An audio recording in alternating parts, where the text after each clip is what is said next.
Hello guys, ഞാൻ Karthika. Welcome back to my YouTube channel. പുതിയൊരു വീഡിയോയിലേക്ക് എല്ലാവർക്കും സ്വാഗതം. ഞാൻ ഇന്ന് എൻ്റെ ഒരു പുതിയൊരു കൗൺസിലിംഗ് എക്സ്പീരിയൻസ് ആണ് നിങ്ങളോട് ഷെയർ ചെയ്യാൻ പോകുന്നത്. ഇത് മിക്ക ഫാമിലിയിലും ഇതൊക്കെ സംഭവിക്കുന്നതാണ്, പക്ഷെ പലരും തുറന്നു പറയുന്നില്ല എന്നതിൻ്റെ ഒരു കുഴപ്പം മാത്രമേ ഉള്ളൂ. ഈ കൗൺസിലിങ്ങിന് വന്ന ആൾ എന്നോട് അത് ഞാൻ കുറേ ഫോഴ്സ് ചെയ്തിട്ട് തന്നെയാണ് ആളെന്നോട് ആ പ്രശ്നം തുറന്നു പറഞ്ഞതും. ആ പ്രശ്നം എനിക്ക് മനസ്സിലായപ്പോൾ എനിക്കത് കൃത്യമായി സോൾവ് ചെയ്യാനും പറ്റി. അവരുടെ കുടുംബജീവിതം ഇപ്പം നന്നായിട്ട് മുന്നോട്ട് പോവുകയും ചെയ്യുന്നുണ്ട്. അപ്പം എന്താണ് പ്രശ്നം എന്നത് ഞാൻ നിങ്ങളോട് ഷെയർ ചെയ്യാം. അപ്പോൾ ഒരു മാസം മുമ്പ്, 4 ആഴ്ച എന്നാണ് ഞാൻ പറയാൻ വന്നത്. ഒരു മാസം മുമ്പ് എനിക്കൊരു കോള് വന്നു. ഞാൻ വൈകുന്നേരം ഞാൻ വീട്ടിൽ പണിയൊക്കെ ചെയ്തിരിക്കുന്ന നല്ല തിരക്കിലിരുന്നൊരു സമയമായിരുന്നു. എനിക്കൊരു കോള് വന്നപ്പോൾ ഞാൻ എടുത്തപ്പോൾ അപ്പുറത്തുനിന്ന് ഒരു പുരുഷനാണ്. നമുക്ക് അദ്ദേഹത്തെ അമലെന്ന് വിളിക്കാം. അമല് എന്നെ വിളിച്ചിട്ട്, ഹലോ കാർത്തിക മാഡം ആണോ? മാഡം, എനിക്ക് കുറച്ച് സംസാരിക്കാനുണ്ട്. ഞാൻ കുറച്ച് സംസാരിച്ചോട്ടെ. എൻ്റെ പേര് അമൽ എന്നാണ്, ഞാൻ ചങ്ങനാശ്ശേരി നിന്നാണ് വിളിക്കുന്നതെന്ന് പറഞ്ഞു. അപ്പം ഞാൻ പറഞ്ഞു, അമൽ, ഞാൻ നാളെ അപ്പോയിൻമെൻറ്റ് തരട്ടെ. കാരണം എനിക്ക് 2 സിമ്മാണുള്ളത്. ഒരു സിം എൻ്റെ പേഴ്സണൽ, ഒരെണ്ണം ഞാൻ കൗൺസിലിങ്ങിനൊക്കെ വേണ്ടി ഉപയോഗിക്കുന്ന ഒരു സിമ്മാണ് ഉള്ളത്. അപ്പോൾ അതിൽ വിളിക്കുമ്പോൾ എനിക്കറിയാം കൗൺസിലിംഗ് കേസ് ആണെന്ന് എനിക്കറിയാം. ഞാൻ പറഞ്ഞു, നാളെ അപ്പോയിൻമെൻറ്റ് തരട്ടെ, നാളെ രാവിലെ 10 മണിക്ക് എന്നെ വിളിക്കൂ, നമുക്ക് സംസാരിക്കാമെന്ന് പറഞ്ഞു. ഇപ്പം ഞാൻ കുറച്ച് തിരക്കിലാണെന്ന് പറഞ്ഞു. അപ്പോൾ മാഡം ഇപ്പോൾ ഫോൺ കട്ട് ചെയ്താൽ ഒരു പക്ഷെ ഞാൻ ആത്മഹത്യ ചെയ്തേക്കാം. ആത്മഹത്യ ചെയ്യുന്നതിന് മുമ്പ് ഞാൻ മാഡത്തോട് സംസാരിച്ചില്ലല്ലോ എന്നൊരു കുറ്റബോധം എനിക്ക് വരാൻ പാടില്ല. അതുകൊണ്ടാണ് ഞാൻ വിളിച്ചത്. അങ്ങനെ ആളൊരു ഡയലോഗ് വിട്ടപ്പം ഞാൻ ചോദിച്ചു, എങ്കിൽ പറയൂ, നിങ്ങളുടെ പ്രശ്നം എന്താണ്, പറഞ്ഞോളൂ എന്ന് പറഞ്ഞു. അപ്പോൾ ആള് പറയുന്നു, മാഡം, എൻ്റെ കല്യാണം കഴിഞ്ഞിട്ട് 4 വർഷമായി. ഞാൻ എൻ്റെ ഭാര്യയെ പൊന്നുപോലെ സ്നേഹിക്കുന്നു. അവൾക്ക് ഒരു കുറവും വരുത്താതെ അവളെ പൊന്നുപോലെ അവളെ കൊണ്ടു നടന്ന് അവളെ സ്നേഹിക്കുന്നത്. പക്ഷെ ഇപ്പോൾ അവൾക്ക് ഡിവോഴ്സ് വേണമെന്ന്. ഞാൻ ചോദിച്ചു, ഡിവോഴ്സോ? ഇത്രയും പൊന്നുപോലെ നിങ്ങൾ സ്നേഹിച്ചിട്ട് ഭാര്യയ്ക്ക് ഡിവോഴ്സ് വേണമെന്നോ? അതെന്താ അങ്ങനെ? അപ്പോൾ അയാളും പറയുന്നു, എനിക്കറിയില്ല മാഡം, എനിക്കറിയില്ല. അവൾക്ക് ഡിവോഴ്സ് വേണമെന്ന് വാശിയാണ്. പക്ഷെ എനിക്ക് അവളില്ലാതെ ഒരു നിമിഷം പോലും നിൽക്കാൻ പറ്റില്ല. ഇപ്പോൾ ഒരാഴ്ചയായിട്ട് അവളുടെ വീട്ടിൽ പോയി നിൽക്കുകയാണ്. ഞാൻ എൻ്റെ വീട്ടിൽ ഒറ്റയ്ക്ക്. ഞാൻ ഒരുപാട് മദ്യം കഴിക്കുന്നുണ്ട്. അവൾ പോയേ പിന്നെ ഞാൻ ജോലിക്ക് പോകുന്നില്ല. എനിക്ക് അവളില്ലാതെ നിൽക്കാൻ പറ്റുന്നില്ല. അപ്പം ഇത്രയും കേട്ടപ്പോൾ എനിക്കൊന്ന് ആളെ ഒന്ന് നേരിൽ കണ്ടാലോ എന്ന് തോന്നിപ്പോയി. ഞാനപ്പോൾ ആളോട് പറഞ്ഞു, ഒരു കാര്യം ചെയ്യൂ, നമുക്കിത് ഫോണിൽ കൂടെ സംസാരിച്ചാൽ നമുക്ക് ശരിയാവത്തില്ല. നിങ്ങളുടെ പ്രശ്നം എനിക്ക് മനസ്സിലാവുന്നുണ്ട്, പക്ഷേ നമുക്ക് നേരിൽ സംസാരിക്കാം. നാളെ എൻ്റെ അടുത്തൊന്ന് വരാൻ പറ്റുമോ എന്ന് ചോദിച്ചു. അപ്പോൾ ഞാൻ ഉറപ്പായിട്ടും വരാം മാഡം, എവിടെയാണെന്ന് പറഞ്ഞാൽ മതി, വരാമെന്ന് പറഞ്ഞു. അങ്ങനെ ഞാൻ അയാൾക്ക് രാവിലെ 10 മണിയാകുമ്പോൾ അപ്പോയിൻമെൻറ്റ് കൊടുത്തു. എൻ്റെ അടുത്തേക്ക് വരാൻ ഉള്ള ഇത് കൊടുത്തു. ആള് കൃത്യം 10 മണിക്ക് തന്നെ എൻ്റെ അടുത്തേക്ക് വന്നപ്പം ആളുടെ ഒരു വേഷം എന്ന് പറഞ്ഞാൽ ഒരു ഷർട്ടും പാൻറ്റുമാണ്. കാഴ്ചയിൽ തന്നെ ഭയങ്കര വീക്ക് ആള്. നല്ല പൊക്കവും വണ്ണവും ഒക്കെ ഉണ്ട്, പക്ഷെ ആള് മെന്റലി ഒട്ടും ഓക്കെ അല്ല എന്ന് പറഞ്ഞാൽ നമുക്ക് കാണുമ്പോൾ തന്നെ അറിയാം. ആളുടെ കണ്ണൊക്കെ കുഴുങ്ങി ചുമന്ന്, ഈ കണ്ണിൻ്റെ അടിയൊക്കെ കറുത്ത് തടിച്ച്, അങ്ങനെ ഒരു രൂപം. ആളിങ്ങനെ വീക്കായിട്ട് വന്ന്, ചിരിയൊന്നുമില്ല മുഖത്ത്, ഒരു പ്രസന്നതയില്ല, മുടിയൊന്നും വൃത്തിക്ക് ചീകിയിട്ടില്ല, ആ ഒരു രൂപം. എൻ്റെ അടുത്ത് ആളിരുന്നു. ആള് എന്നോട് ഞാൻ ആളുടെ കാര്യമൊക്കെ ചോദിച്ചപ്പം ഫാമിലി ബാക്ക്ഗ്രൗണ്ട് എല്ലാം ഓക്കെയാണ്. വീട്ടിൽ അച്ഛനമ്മ, 2 പെങ്ങന്മാരൊക്കെ കല്യാണം കഴിച്ചു, അവർ വെൽ സെറ്റിൽഡ് ആണ്. ഇയാളും ഭാര്യയും ആണ് ആ വീട്ടിൽ താമസിച്ചുകൊണ്ടിരുന്നത്. അച്ഛനും അമ്മയും കൂടെ താമസിക്കുന്നു. അങ്ങനെ ഒരു ലൈഫ്. ആൾക്ക് നല്ല ജോലിയുണ്ട് കേട്ടോ. ആള് ഒരു ബാങ്ക് ഉദ്യോഗസ്ഥനാണ്. നല്ലതായിട്ട് വർക്ക് ചെയ്യുന്ന ഒരാളാണ്. ഒരുപാട് ഫ്രണ്ട്സ് ഒക്കെ ഉള്ള ആളാണ് കേട്ടോ. ജോലിയിലൊക്കെ സഹപ്രവർത്തകരും ഒക്കെ ആയിട്ട് നന്നായിട്ട് മുന്നോട്ട് പോകുന്ന ആളാണ്. അപ്പോൾ ആൾക്ക് വേറെ ബാഡ് ഹാബിറ്റ്സ് ഒന്നും ഇല്ലെന്ന് എനിക്ക് മനസ്സിലായി. വേറെ പുകവലി, കള്ളുകൂടി, മദ്യപാനം അങ്ങനെ ഒന്നും ഇല്ലെന്ന് എനിക്ക് മനസ്സിലായി. കാരണം ഭാര്യ പോയപ്പോഴാണ് ആള് മദ്യം കഴിച്ചു തുടങ്ങിയെന്ന് എന്നോട് പറഞ്ഞത്. നമ്മൾ സംസാരിക്കുമ്പോൾ നമുക്ക് മനസ്സിലാവും ആളങ്ങനെ, അത് തന്നെയാണ് ശരി. അപ്പം ഞാനിങ്ങനെ കുറച്ച് കാര്യങ്ങളൊക്കെ ഇങ്ങനെ ആളുമായിട്ട് സംസാരിച്ചു. ഭാര്യയായിട്ടുള്ള ഇടപെടലൊക്കെ എങ്ങനെയാണ്. അപ്പോൾ ആള് പറഞ്ഞു, ഞാൻ ഭാര്യനെ അതുപോലെ നോക്കുന്നതാണ്. അവൾ പറയുന്നതെല്ലാം മേടിച്ചു കൊടുക്കും. അവൾ ഹൗസ് വൈഫാണ്. അവൾ MA വരെ പഠിച്ചതാണ്. അപ്പോൾ അവൾ PSCക്ക് ട്രൈ ചെയ്യുന്നുണ്ട്. അതുകൊണ്ട് അവൾ വീട്ടിൽ ഇരുന്ന് തന്നെ പഠിക്കുകയാണ് ചെയ്യുന്നത്. വേറെ ജോലി കിട്ടാഞ്ഞിട്ടല്ല, അവൾക്ക് PSC എന്ന് പറഞ്ഞൊരു സ്വപ്നം തലേ കയറിയോണ്ട് വീട്ടിൽ ഇരുന്ന് പഠിക്കുന്നതാണ്. അപ്പം ഇദ്ദേഹം ജോലി കഴിഞ്ഞ് ഇദ്ദേഹം വീട്ടിൽ വരും, ഭാര്യയായിട്ട് എല്ലാ ആഴ്ചയിലും 7 ദിവസം ഉണ്ടെങ്കിൽ 6 ദിവസം ഒരു ഔട്ടിങ്ങിന് പോകും. പുറത്തുനിന്ന് കോഫി കുടിക്കും, ചായ കുടിക്കും, ഭാര്യ പറയുന്നിടത്തെല്ലാം കൊണ്ടുപോകും, സിനിമയ്ക്ക് കൊണ്ടുപോകും, പാർക്കിൽ കൊണ്ടുപോകും. Very happy family. അത്രയും ഹാപ്പി ആയിട്ടാണ് അയാൾ ഭാര്യയെ കൊണ്ട് നടത്തുന്നത്. അപ്പൊ എനിക്ക് ഡൗട്ട് തോന്നി, എന്നിട്ടും ഭാര്യയ്ക്ക് എന്താ ഡിവോഴ്സ് വേണമെന്ന് ഞാനിങ്ങനെ ആലോചിച്ചിരിക്കുകയായിരുന്നു. അപ്പം എന്താ ഞാൻ ചോദിച്ചു, നിങ്ങൾ തമ്മിൽ എന്തെങ്കിലും വഴക്കെന്തെങ്കിലും ഉണ്ടാവുന്നുണ്ടോ? അപ്പോൾ ആള് പറഞ്ഞു, വഴക്കൊന്നും ഉണ്ടാവാറില്ല. ഇനി ഭാര്യ ഭർത്താക്കന്മാർക്കിടയിലുള്ള ചെറിയ ചെറിയ വഴക്കുകളേ ഉള്ളൂ. അങ്ങനെ വഴക്കുകൂടി അവള് പിണങ്ങിയിരിക്കും. പക്ഷെ ഞാൻ പുറകെ ചെന്ന് ഞാൻ അവളോട് കയറി മിണ്ടുമ്പോൾ അവള് കൂളാകും. പിന്നെ ഞങ്ങൾ പഴയ പോലെ കൂട്ടുകൂടി നടക്കും. അങ്ങനെയാണ്. എപ്പോഴും ഞാനാണ് മാഡം വിട്ടുകൊടുക്കുന്നത്. അവള് വിട്ടുതരാൻ ഞാൻ വിട്ടുകൊടുക്കുന്നതിന് മുമ്പേ ഞാൻ അവളോട് കയറി മിണ്ടും. അങ്ങനെ ഞങ്ങളുടെ ഇടയിൽ അങ്ങനെ പ്രശ്നങ്ങളൊന്നും ഇല്ലെന്ന് പറയുന്നു. അപ്പൊ ഇയാള് പറയുമ്പം ഞാൻ കേൾക്കുമ്പോ എന്താ, ഇയാൾക്ക് ഒരു പ്രോബ്ലവും ഇല്ല. മീൻസ് ഇയാള് അമല് വെൽ സെറ്റിൽഡ് ആയ ഒരു മനുഷ്യനെ പോലെയാണ് സംസാരിക്കുന്നത്. ഭാര്യനെ എല്ലാം ഒരു കുറവില്ലാതെ പൊന്നുപോലെ നോക്കുന്ന ഒരാളെ പോലെയാണ് ഇയാൾ സംസാരിക്കുന്നത്. എന്നിട്ട് ഞാൻ ചോദിച്ചു, ഓക്കെ, നിങ്ങൾ ബാക്കി എല്ലാ കാര്യങ്ങളും അവർക്ക് നല്ലൊരു ഇമോഷണൽ സപ്പോർട്ടെല്ലാം നിങ്ങൾ കൊടുക്കുന്നുണ്ട്, നിങ്ങൾ തമ്മിലുള്ള ഫിസിക്കൽ റിലേഷൻ എങ്ങനെയുണ്ടെന്ന് ചോദിച്ചു. അത് ചോദിച്ചപ്പോൾ ആളൊന്നും മിണ്ടുന്നില്ല കേട്ടോ. ആള് കുഴപ്പമില്ല മാഡം, കാരണം അത്ര നേരം സംസാരിച്ചിരുന്ന ആളുടെ ആ ഒരു വോയിസ് ടോൺ അങ്ങോട്ട് കുറഞ്ഞു, ആളുടെ എക്സ്പ്രഷൻ അങ്ങോട്ട്, അതുവരെ ഭയങ്കര എക്സൈറ്റ്മെന്റോട് സംസാരിച്ചിരുന്ന ആള് എക്സ്പ്രഷനൊക്കെ അങ്ങ് കുറഞ്ഞു. ആള് ഭയങ്കര വീണ്ടും വീക്കായി. എൻ്റെ അടുത്ത് വന്ന ആ ഒരു സ്റ്റേജിലേക്ക് ആള് സംസാരിക്കാൻ തുടങ്ങി. അപ്പൊ എനിക്ക് മനസ്സിലായി, എനിക്ക് ഉള്ളിൽ തോന്നി, ഇതുമായിട്ട് റിലേറ്റഡ് ആയിട്ടുള്ള എന്തെങ്കിലും പ്രശ്നമായിരിക്കാം ഇയാളുടേന്ന് എനിക്ക് ഉള്ളിൽ തോന്നി. എന്നിട്ട് ഞാൻ ചോദിച്ചു, അല്ല നിങ്ങൾ ഓപ്പൺ ആയിട്ട് പറഞ്ഞോളൂ, നിങ്ങൾ തമ്മിൽ ഫിസിക്കൽ ഇന്റർകോഴ്സ് ഒക്കെ നടക്കാറില്ലേ? അപ്പോൾ ആള് പറഞ്ഞു, കുഴപ്പമില്ല മാഡം, ഉണ്ട് ഇങ്ങനെ കാരണം എന്നോട് ഓപ്പൺ ആയിട്ട് പറയാൻ ഒരു ബുദ്ധിമുട്ടുള്ള പോലെ. ഞാൻ ആളോട് പറഞ്ഞു, അതെ, നമ്മള് ഡോക്ടറിന്റെ അടുത്തും വക്കീലിന്റെ അടുത്തും കള്ളം പറയരുതെന്നാ. കാരണം അങ്ങനെ പറഞ്ഞാല്, ഡോക്ടറിന്റെ അടുത്ത് കള്ളം പറഞ്ഞാൽ ഒരു പക്ഷെ നമ്മുടെ ജീവൻ തന്നെ ആയിരിക്കും പോകുന്നത്. വക്കീലിന്റെ അടുത്ത് കള്ളം പറഞ്ഞാലും നമ്മൾ തന്നെ ആയിരിക്കും ജയിലിൽ പോകുന്നത്. അതുപോലെ നിങ്ങളുടെ മനസ്സിന്റെ പ്രശ്നം എനിക്ക് സോൾവ് ചെയ്യണമെങ്കിൽ നിങ്ങൾ എന്നോട് കള്ളം പറയരുത്. ഒരു കൗൺസിലറിനോട് നിങ്ങൾ കള്ളം പറയരുത്. നിങ്ങൾ എന്നോട് തുറന്നു പറഞ്ഞോളൂ, നിങ്ങൾക്ക് അങ്ങനെ എന്തെങ്കിലും പ്രശ്നമുണ്ടോ? അപ്പൊ ആള് കുനിങ്ങി ഇങ്ങനെ ഇരിക്കുക.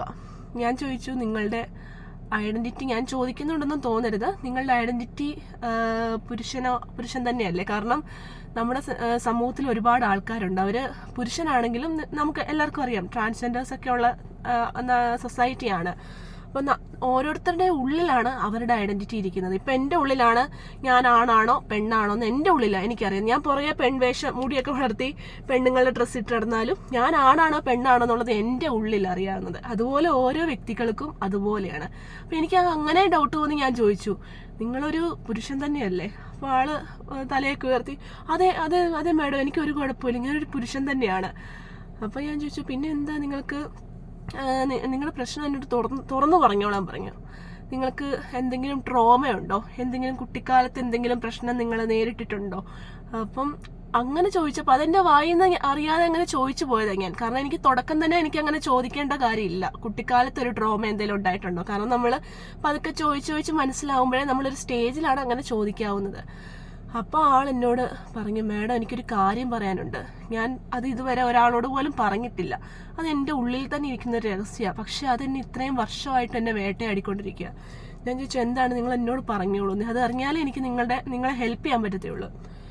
ആൾ എന്നോട് പറഞ്ഞ പ്രശ്നം എന്ന് പറഞ്ഞാൽ, ഇപ്പം കുട്ടിക്കാലത്ത് നമ്മളൊക്കെ വെക്കേഷനൊക്കെ അമ്മ വീട്ടിലും അച്ഛൻ വീട്ടിലും ഒക്കെ പോകും. ആള് 5ാം ക്ലാസ്സിൽ പഠിച്ചിരുന്ന സമയത്ത് ഇതുപോലെ വെക്കേഷന് അമ്മ വീട്ടിൽ പോയി. അപ്പോൾ ഇവർ കസിൻസ് എല്ലാം ഒരുപാടുണ്ടായിരുന്നു. രാത്രിയായപ്പം എല്ലാവരും ഉറങ്ങിക്കിടക്കുന്ന സമയമാണ്. അപ്പം ഇദ്ദേഹം ഒരറ്റത്താണ് കടന്നത്. പായ വിരിച്ചൊക്കെ കസിൻസ് എല്ലാവരും കിടക്കത്തില്ലേ, അതിൻ്റെ ഏറ്റവും അറ്റത്താണ് ഈ അമൽ കടന്നത്. 5ാം ക്ലാസ്സിൽ പഠിക്കുന്ന പ്രായമാണ്. അമലിനെ ഒരാൾ തോണ്ടി വിളിച്ചു. നോക്കിയപ്പോൾ ഇവരുടെ വകയിലെ ഒരു അമ്മാവനാ. അമ്മാവൻ വിളിച്ചിട്ട്, നീ ഇങ്ങ് വന്നേ, അവിടെ എൻ്റെ കൂടെ ഒന്ന് വന്നേന്ന് പറഞ്ഞിട്ട് അമ്മാവൻ ഇയാളെ അമലിനെ വിളിച്ചോണ്ട് പോവാ. വിളിച്ചുകൊണ്ട് പോയിട്ട് ഇയാൾ ഇരുട്ടത്ത് ഈ അമൽ എന്ന് പറഞ്ഞ കുട്ടീനെ ലൈംഗികമായി ചൂഷണം ചെയ്തു. ആളുടെ സ്വകാര്യ ഭാഗത്ത് പിടിക്കുകയും അങ്ങനെ കുറെ ദേഹത്തൊക്കെ ബാട്ടച്ചൊക്കെ ചെയ്യുകയൊക്കെ ചെയ്തു. അപ്പോൾ അമലിന് അത് ഭയങ്കര, കുട്ടിക്ക് അറിയാം അമ്മാവൻ ചെയ്യുന്ന മോശമാണ്, പക്ഷെ അവന് മനസ്സിലാവുന്നില്ല ഇതെന്താണ് സംഭവിക്കുന്നുള്ളത്. ഈ അമ്മാവൻ അതുപോലെ ചെയ്തത്, ഇവന്റെ നിക്കർ അഴിച്ചിട്ട് അവന്റെ സ്വകാര്യ ഭാഗം നോക്കി അമ്മാവൻ ഒരു കമന്റ് അടിച്ചു, ഇതിന് തീരെ വലിപ്പമില്ലല്ലോടാ, നീ എങ്ങനെ ഒരു പെണ്ണിന്റെ അടുത്ത് പോകും, ഇങ്ങനെ ഒരു ഡയലോഗ് അടിച്ചു. അപ്പൊ ആ കുട്ടിക്ക് ആ ഡയലോഗ് അങ്ങ് ഉള്ളിൽ കയറി. അവനത് മനസ്സിലായില്ല, അന്ന് ആ പ്രായത്തില് അവനത് മനസ്സിലായില്ല ഈ അമ്മാവൻ ഉദ്ദേശിച്ച കാര്യം. പക്ഷെ അന്നത്തെ രാത്രി അമ്മാവൻ അവനെ പറഞ്ഞു വിട്ടു, നീ പോയി കിടന്നുറങ്ങിക്കോ എന്ന് പറഞ്ഞു വിട്ടു. അമ്മാവന്റെ വഴിക്കും പോയി. അപ്പൊ ഈ കുട്ടി പിന്നീട് ഓർത്തോണ്ട് നടന്ന എല്ലാം ഈ കാര്യമാ. ഇതെന്താ അമ്മാവനാ പറഞ്ഞതിന്റെ അർത്ഥം എന്താ ഇവന് മനസ്സിലായി. ഇവനത് ആരോടും പറയാനും പറ്റുന്നില്ല. കാരണം അവന് ഉള്ളിലറിയാം എന്തോ ഒരു മോശം പ്രവൃത്തിയാണ് സംഭവിച്ചിരിക്കുന്നത്. പക്ഷെ അവന് പറയാൻ ഉള്ള പേടി, ആരോടും പറയാനുള്ള ഒരു പേടി, അതുകൊണ്ട് അവൻ അത് ആരോടും പറയാതെ വെച്ചിടുന്നു. പിന്നെ അമല് വലുതായി, പ്രായപൂർത്തിയായി, അമ്മാവൻ പറഞ്ഞതിന്റെ അർത്ഥം അവന് മനസ്സിലായി തുടങ്ങി. അറിയാലോ, ഒരു 18-20 വയസ്സൊക്കെ ആകുമ്പോൾ എല്ലാ ആൺകുട്ടികൾക്കും പെൺകുട്ടികൾക്കും അവരുടെ ശരീരഭാഗത്തെ പറ്റി എല്ലാം ഒരു ബോധം ഉണ്ടാവും, അവർക്ക് മനസ്സിലാവും എല്ലാ കാര്യങ്ങളും. അപ്പൊ ഈ അമ്മാവൻ പറഞ്ഞതിന്റെ അർത്ഥം അവന് മനസ്സിലായി. പിന്നെ ഇവന് പെൺകുട്ടികളെ നോക്കാൻ ഭയങ്കര പേടി, പെൺകുട്ടികളുടെ അടുത്ത് പോയിരിക്കാൻ പേടി. കാരണം ഇവൻ ചിന്തിക്കുന്നതെല്ലാം, ഇവൻ ഒരു പെണ്ണുമായിട്ട് സംസാരിക്കുമ്പോഴെല്ലാം ഇവന്റെ മനസ്സിലേക്ക് കടന്നു വരുന്നത് ആ ഒരു അമ്മാവൻ പറഞ്ഞ ആ ഒരു ഡയലോഗാ. ഇവന്റെ കോൺഫിഡൻസ് അതോടെ അവിടെ കുറയായിരുന്നു. ഈ അമല് കല്യാണം കഴിച്ചത് വരെ 36-ാമത്തെ വയസ്സിലാണ്. കാരണം അവന് 28-ാമത്തെ വയസ്സ് മുതൽ വീട്ടിൽ നല്ല ആലോചനകളൊക്കെ വരുന്നുണ്ട്. കാണാൻ മിടുക്കനാണ്, സുന്ദരനാണ്, പഠിത്തക്കാരനാണ്, നല്ല ജോലിയുള്ള ആളുമാണ്. അതുകൊണ്ട് നല്ല ആലോചനകളൊക്കെ ഒരുപാട് വരുന്നുണ്ട്.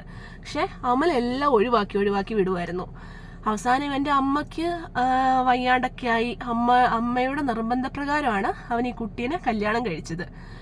പക്ഷെ ആ കല്യാണം കഴിച്ചതുകൊണ്ട് ഇവന് ഈ പെൺകുട്ടീനെ സെക്ഷലി സാറ്റിസ്ഫൈഡ് ചെയ്യാൻ പറ്റുമോ എന്നുള്ള സംശയമായിരുന്നു. അതുകൊണ്ട് ആ ഒരു രീതിക്ക് അവൻ അവളെ സമീപിക്കത്തുപോലും ഇല്ലായിരുന്നു. പക്ഷെ ബാക്കി എല്ലാ രീതിയിലും ആ പെൺകുട്ടീനെ അവൻ ഓക്കെ ആക്കിക്കൊണ്ടിരുന്നു. അവളെ ഇമോഷണലിയും മെന്റലിയും ഒക്കെ ഒരുപാട് സപ്പോർട്ട് കൊടുത്ത് ഹാപ്പി ആക്കി കൊണ്ട് നടന്നു. ബാക്കി എല്ലാ രീതിക്കും അവളുടെ കൂടെ നിൽക്കുക, അവളെ പുറത്ത് ഔട്ടിങ് കൊണ്ടുപോകുക, സാധാരണ ഏതൊരു പെണ്ണും ആഗ്രഹിക്കുന്ന എല്ലാ കാര്യങ്ങളും അവൻ ചെയ്തു കൊടുത്തു. ഇതൊഴിച്ച് മാത്രം, ഈ ഒരു സെക്ഷൽ റിലേഷൻഷിപ്പ് ഒഴിച്ച് മാത്രം ബാക്കി എല്ലാം ചെയ്തു കൊടുത്തു. അപ്പം അവൻ എന്നോട് ചോദിച്ചു, മാഡം എനിക്ക് ആ പെൺകുട്ടീനെ സാറ്റിസ്ഫൈഡ് ആക്കാൻ പറ്റത്തില്ല, അതെനിക്കറിയാം, ഞാൻ എങ്ങനെ. പക്ഷെ അവള് എന്നിട്ട് എന്നോടൊരു കുറ്റം പോലെ, ആ പെൺകുട്ടിയുടെ കുറ്റം പോലെ അവൻ എന്നോട് ചോദിക്കുക. പക്ഷെ അവൾക്ക് എന്നാലും എങ്ങനെ എന്നെ ഒഴിവാക്കാൻ പറ്റും? കാരണം ബാക്കി എല്ലാ കാര്യങ്ങളും ഞാൻ അവളുടെ ചെയ്തു കൊടുക്കുന്നുണ്ടല്ലോ. എന്നെപ്പോലെ ഒരു ഭർത്താവിനെ അവൾക്ക് വേറെ എങ്ങും കിട്ടത്തില്ല. ഈ സെക്സ് എന്ന് പറയുന്നത് ഒരു അടിസ്ഥാനമാണോ? കല്യാണത്തിന്റെ, മാരേജിന്റെ ഒരു അടിസ്ഥാനമാണോ? എന്നോട് ചോദിക്കുക. ഞാൻ പറഞ്ഞു, അമൽ, നല്ലൊരു വിവാഹബന്ധം മുന്നോട്ട് പോകണമെങ്കിൽ സെക്സ് അടിസ്ഥാന ഘടകമാണ്. നിങ്ങൾ തമ്മിലുള്ള ആ റിലേഷൻഷിപ്പ് അടിസ്ഥാന ഘടകം തന്നെയാണ്. അതുണ്ടെങ്കിലേ നിങ്ങൾക്ക് രണ്ടുപേർക്കും ഹെൽത്തി ആയിട്ട് പോസിറ്റീവായിട്ട് മുന്നോട്ട് പോകാൻ പറ്റത്തുള്ളൂ. ഇപ്പം നിങ്ങൾ തമ്മിൽ നല്ല കമ്മ്യൂണിക്കേഷൻ ഉണ്ട്, നല്ല ഇമോഷണൽ സപ്പോർട്ട് ഉണ്ട്, എല്ലാ രീതിക്കും നിങ്ങൾ തമ്മിൽ ബാക്കി എല്ലാ ബന്ധങ്ങളും റിലേഷൻഷിപ്പും ഉണ്ട്. നിങ്ങൾ ഇതും കൂടെ ഒന്ന് നോക്കിക്കേ, നിങ്ങൾക്ക് ഉറപ്പായിട്ട് നിങ്ങൾക്ക് മുന്നോട്ട് പോകാൻ പറ്റും. എൻ്റെ കാഴ്ചപ്പാടിൽ നിങ്ങൾക്ക് ഒരു പ്രശ്നമില്ല. നിങ്ങളൊരു ഹെൽത്തി മനുഷ്യനാണ്. നിങ്ങളൊരു കാര്യം ചെയ്യൂ, ഒന്നെങ്കിൽ വൈഫിനെ ഫോൺ വിളിക്കാൻ എനിക്ക് നമ്പർ തരൂ, അല്ലെങ്കിൽ ഞാൻ വൈഫിനെ അങ്ങോട്ട് ഞാൻ ഒന്ന് വിളിച്ച് സംസാരിക്കാമെന്ന് പറഞ്ഞു. അപ്പോൾ ആൾ പറഞ്ഞു, മാഡം വൈഫിൻ്റെ നമ്പർ തരാം, മാഡം ഒന്ന് വിളിച്ച് സംസാരിക്കൂ അവളോട്, എന്നെ വിട്ടു പോവല്ലേ എന്നൊന്ന് പറ. ഞാൻ പറഞ്ഞു, ഞാൻ സംസാരിക്കാമെന്ന് പറഞ്ഞു. അങ്ങനെ ആളെനിക്ക് വൈഫിൻ്റെ നമ്പർ തരുന്നു. വൈഫിനെ ഞാൻ വിളിക്കുന്നു. ഞാൻ ഇദ്ദേഹത്തെ പറഞ്ഞു വിട്ടു കേട്ടോ. ഞാൻ നാളെ പിറ്റേ ദിവസം വരാൻ വേണ്ടി പറഞ്ഞു വിട്ടു. വൈഫുമായിട്ട് വരാൻ വേണ്ടി തന്നെയാണ് പറഞ്ഞു വിട്ടത്. കാരണം വൈഫിനെ വിളിച്ചാൽ വരുമെന്ന് എനിക്കെന്തോ ഉള്ളിൽ തോന്നി. വൈഫ് അങ്ങനെ ഒരു ആളായിരിക്കാം, എനിക്ക് തോന്നിയതാണ് ആള് പിറ്റേ ദിവസം വരുമെന്ന് വൈഫ്. ഞാൻ വൈഫിനോട് വിളിച്ച് സംസാരിച്ചു. ഞാൻ ഇദ്ദേഹത്തിന്റെ പ്രശ്നം ഞാൻ വൈഫുമായിട്ട് സംസാരിച്ചു ഫോണിൽ കൂടെ. വൈഫ് അപ്പോഴാണ് അറിയുന്നത് ഇദ്ദേഹത്തിന് കുട്ടിക്കാലത്ത് ഇങ്ങനെ ഒരു ട്രോമ ഉണ്ടായിട്ടുണ്ടെന്ന്. വൈഫ് ഫോണിൽ കൂടെ കുറേ കരഞ്ഞു. വൈഫ് പറഞ്ഞു, മാഡം, എൻ്റെ പ്രശ്നം ഇത് തന്നെയാണ്, ആളെന്നെ അടുപ്പിക്കുന്നില്ല ഈ ഒരു കാര്യത്തിൽ മാത്രം. ബാക്കി എല്ലാ കാര്യത്തിലും ആളെനിക്ക് ബെറ്റർ ഹസ്ബൻഡാണ്. എനിക്ക് അദ്ദേഹത്തിന് മുകളിലായിട്ട് എൻ്റെ അമ്മയോ അച്ഛനോ ആരുമില്ല, അദ്ദേഹമാണ് എൻ്റെ എല്ലാം. പക്ഷെ ഈ കാര്യത്തിൽ മാത്രം ഒരു പെണ്ണിൻ്റെ ആഗ്രഹമാണ്, അതില്ലാണ്ട് ഒരു ഫാമിലി ലൈഫ് മുന്നോട്ട് പോകത്തില്ലെന്ന് മാഡത്തിന് അത് പ്രത്യേകിച്ച് ഞാൻ പറഞ്ഞു തരണ്ടല്ലോ എന്നൊക്കെ എന്നോട് പറയുക. ഞാൻ പറയും, എനിക്ക് മനസ്സിലാകും, ഒരു കാര്യം ചെയ്യും, നിങ്ങൾ രണ്ടുപേരും നാളെ എൻ്റെ അടുത്ത് ഒന്നുകൂടെ വാന്ന് പറഞ്ഞു. ആ ഭാര്യ എന്നോട് പറഞ്ഞു, ഉറപ്പായിട്ടും വരാം മാഡം, വരാമെന്ന് പറഞ്ഞു. പിറ്റേ ദിവസം ആയപ്പോൾ രണ്ടുപേരും കൂടെ ഒരുമിച്ച് വന്നു കേട്ടോ. അയാൾ ഇച്ചിരി ഹാപ്പി ആയിരുന്നു, കാരണം ഭാര്യനെ കൂട്ടി വരുമ്പോഴൊക്കെ.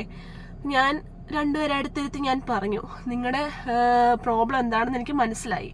അത് രണ്ടുപേരോടും ഞാൻ അതിനെപ്പറ്റി പറഞ്ഞിട്ടുണ്ട്. ഞാൻ അമലിനോട് പറഞ്ഞു, അമൽ വൈഫിനോട് ഞാൻ പറഞ്ഞിട്ടുണ്ട്, അമലിൻ്റെ കാര്യം എന്താണെന്ന് ഞാൻ ഓപ്പണായിട്ട് തന്നെ പറഞ്ഞിട്ടുണ്ട്. വൈഫ് കരയുകയാണ് ചെയ്തത്. കാരണം അമൽ ഇത്ര ആൾ എന്നോട് പറഞ്ഞില്ലല്ലോ എന്നൊരു ഇതിലാണ് എന്നോട് സംസാരിച്ചതും, കരയുകയാണ് ചെയ്യുന്നതെന്നൊക്കെ പറഞ്ഞു. വൈഫ് അതുപോലെ നിങ്ങളെ സ്നേഹിക്കുന്നുണ്ട്, നിങ്ങളെ വിട്ടുപോകാൻ അവൾ ഒരിക്കലും ആഗ്രഹിക്കുന്നില്ല. നിങ്ങളെ അടുപ്പിക്കാത്തതുകൊണ്ട് മാത്രമാണ് അവൾ പലതും ഓവർ തിങ്കിങ് ചെയ്ത് അങ്ങ് പോകുന്നതെന്ന് ഒക്കെ ഞാൻ പറഞ്ഞു കേട്ടോ. അപ്പം അമലിനും കുറേയൊക്കെ കാര്യങ്ങൾ മനസ്സിലായി. രണ്ടുപേരോടും ഞാൻ കുറേ കൊടുത്തു. അവർക്കൊരു സെക്ഷൽ എഡ്യൂക്കേഷൻ വേണമെങ്കിൽ അതിനുള്ളൊരു റെഫറൻസ് ഞാൻ കൊടുത്തു. കാരണം വേറൊരാളെ നമുക്ക് റെഫർ ചെയ്യാൻ പറ്റും. അങ്ങനെ ഒരു റെഫറൻസും ഒക്കെ കൊടുത്തു കേട്ടോ. എന്നിട്ട് ഞാൻ രണ്ടുപേരും ഇറങ്ങി. ഞാൻ പറഞ്ഞു, ഒരാഴ്ച കഴിഞ്ഞ് നിങ്ങൾ ഒന്നുകൂടെ വാ, ഒരു ഫോളോ അപ്പും കൂടെ ഞാൻ എടുക്കട്ടെ, ഒരാഴ്ച കഴിയുമ്പോൾ വരാൻ പറഞ്ഞു. എന്നിട്ട് ഞാൻ വൈഫിനോട് ഞാൻ പേഴ്സണലി പറഞ്ഞു, നിങ്ങളാണ് അദ്ദേഹത്തിൻ്റെ കോൺഫിഡൻറ്റ് കൂട്ടേണ്ടത്, നിങ്ങൾക്കേ അത് സാധിക്കത്തേ ഉള്ളൂ. നിങ്ങളത് ശ്രമിച്ചാൽ ഉറപ്പായിട്ട് നിങ്ങൾക്ക് നല്ലൊരു മാരീഡ് ലൈഫ് മുന്നോട്ട് കൊണ്ടുപോകാൻ പറ്റുമെന്ന് പറഞ്ഞു. അങ്ങനെ വൈഫൊക്കെ ഒരുപാട് താങ്ക്സ് ഒക്കെ പറഞ്ഞ് അവർ പോയി. ഒരാഴ്ച കഴിഞ്ഞ് രണ്ടുപേരും വന്നു കേട്ടോ. രണ്ടുപേരും ഭയങ്കര ഹാപ്പി ആയിരുന്നു. അമല് അന്ന് എൻ്റെ അടുത്ത് വന്നതിനേക്കാളും ഒരു 100 ഇരട്ടി സുന്ദരനായിട്ടാണ് അമല് വന്നത്. അമലിൻ്റെ മുഖത്ത് ആ കുറ്റബോധം ഒന്നുമില്ല. അവൻ ഭയങ്കര ഹാപ്പി ആയിരുന്നു. വൈഫ് അതിലും ഹാപ്പി. രണ്ടുപേരും. കാരണം അവർ എല്ലാം കൊണ്ടും അവർ നല്ലൊരു ഹസ്ബൻഡ് ആൻഡ് വൈഫാണ്. അവർക്ക് അവരുടെ സംസാരത്തിൽ തന്നെ അറിയാം. ബാക്കി ഒരു കാര്യത്തിൽ അവർക്ക് ഒരു കുഴപ്പമില്ല. അവർ പരസ്പരം മനസ്സിലാക്കി മുന്നോട്ട് പോകുന്നവരാണ്. അവരെനിക്ക് കുറേ താങ്ക്സ് ഒക്കെ പറഞ്ഞു. മാഡം ആണ് ഒരുപാട് ഹെൽപ്പ് ചെയ്തത്, താങ്ക്സ്, ഞങ്ങൾ ഒരിക്കലും മറക്കത്തില്ല. എനിക്കൊരു ഗിഫ്റ്റൊക്കെ കൊണ്ടു തന്നു കേട്ടോ. ചെറിയൊരു ഗിഫ്റ്റ്, ഒരു ഫ്ലവർ പോലെ ഒരു ഗിഫ്റ്റൊക്കെ കൊണ്ടു തന്നു. ഞങ്ങളുടെ ലൈഫ് ഇത്രയും മനോഹരമാക്കി തന്നു എന്നൊക്കെ കുറേയൊക്കെ പറഞ്ഞു. ഞാൻ പറഞ്ഞു, നിങ്ങളുടെ ഇടയിൽ ഒരു ചെറിയൊരു കമ്മ്യൂണിക്കേഷൻ ഗ്യാപ്പ് മാത്രമാണ്. നിങ്ങൾ ബാക്കി എല്ലാ കാര്യങ്ങളും സംസാരിക്കുന്ന പോലെ ഇതും നിങ്ങൾ തുറന്നു പറയണം. ഇതിലെന്ത് പ്രശ്നമുണ്ടെങ്കിലും തുറന്നു പറയണം. എങ്കിലേ നിങ്ങളുടെ ലൈഫ് കുറേ കൂടി മനോഹരമായിട്ട് മുന്നോട്ട് പോകത്തേ ഉള്ളൂ എന്ന് പറഞ്ഞു. അപ്പോൾ അവർ ഒത്തിരി ഹാപ്പിയായി, താങ്ക് യു മാഡം എന്നൊക്കെ പറഞ്ഞിട്ട് ഞാൻ അവരെ പറഞ്ഞു വിട്ടു കേട്ടോ. അങ്ങനെ ഒരു കേസായിരുന്നു അത്. ഇപ്പോഴും അവർ ഇടയ്ക്ക് കോണ്ടാക്റ്റ് ഒക്കെ ഉണ്ട്. രണ്ടുപേരും വളരെ ഹാപ്പി ആയിട്ട് തന്നെ മുന്നോട്ട് പോകുന്നു. അപ്പം ഞാൻ പറയുന്നത്, ഇതുപോലെ ഒരുപാട് ആളുകൾ സമൂഹത്തിലുണ്ട്, ഒരുപാട് ആളുകൾ. ഞാൻ ഇതിനു മുമ്പ് കുറേ ആളുകളെ ഇതുപോലെ തന്നെ ഇതേ പ്രശ്നം ഫേസ് ചെയ്യുന്ന കുറേ ആളുകളോട് ഞാൻ സംസാരിച്ചിട്ടുണ്ട്. അപ്പം അവരുടെ ഇടയിലൊക്കെ അവർക്ക് ഉള്ളിലൊരു മടിയാ. അയ്യോ, ഞാൻ തുറന്നു പറഞ്ഞാൽ അവളെന്ത് വിചാരിക്കും, അല്ലെങ്കിൽ ഞാൻ തുറന്നു പറഞ്ഞാൽ ചേട്ടൻ എന്ത് വിചാരിക്കും, ഇങ്ങനെയാണ് രണ്ടുപേരും ചിന്തിക്കുന്നത്. പക്ഷെ അങ്ങനെ ഒരു ചിന്ത നിങ്ങളുടെ ഇടയെന്ന് നിങ്ങൾ ഒഴിവാക്കണം. നിങ്ങൾക്ക് എന്താണോ തോന്നുന്നത് അത് ഓപ്പണായിട്ട് തന്നെ പറയണം. നിങ്ങൾ പറഞ്ഞു കഴിഞ്ഞിട്ട് എന്തെങ്കിലും പ്രശ്നം വരുന്നേ വരട്ടെ, പക്ഷെ നിങ്ങൾ പറയാതിരിക്കരുത്. ഒരുപക്ഷെ നിങ്ങൾ തുറന്നു പറഞ്ഞാൽ അതൊരു പോസിറ്റീവായിട്ടേ അത് പോകത്തേ ഉള്ളൂ. ഒരു 99% പോസിറ്റീവായിട്ടേ പോകത്തേ ഉള്ളൂ. നിങ്ങളത് മനസ്സിലാക്കണം. അപ്പം ഇതുപോലെ ചെറിയ ചെറിയ കാര്യങ്ങളൊക്കെ പറയാതിരുന്ന് വെറുതെ പ്രശ്നങ്ങൾ വഷളായി പോകണ്ട. ഒരുപക്ഷെ ഞാൻ ഓർക്കും, അന്ന് അമ്മൽ എന്നെ ഫോൺ വിളിച്ചപ്പോൾ ഞാൻ ഫോൺ എടുത്തില്ലായിരുന്നെങ്കിൽ ഒരുപക്ഷെ അദ്ദേഹം ആത്മഹത്യ ചെയ്താനെ, അല്ലെങ്കിൽ അദ്ദേഹം ഒന്നുകൂടെ തകർന്നു പോയാനെ. എല്ലാം ഒരു നിമിത്തം പോലെയാണ്.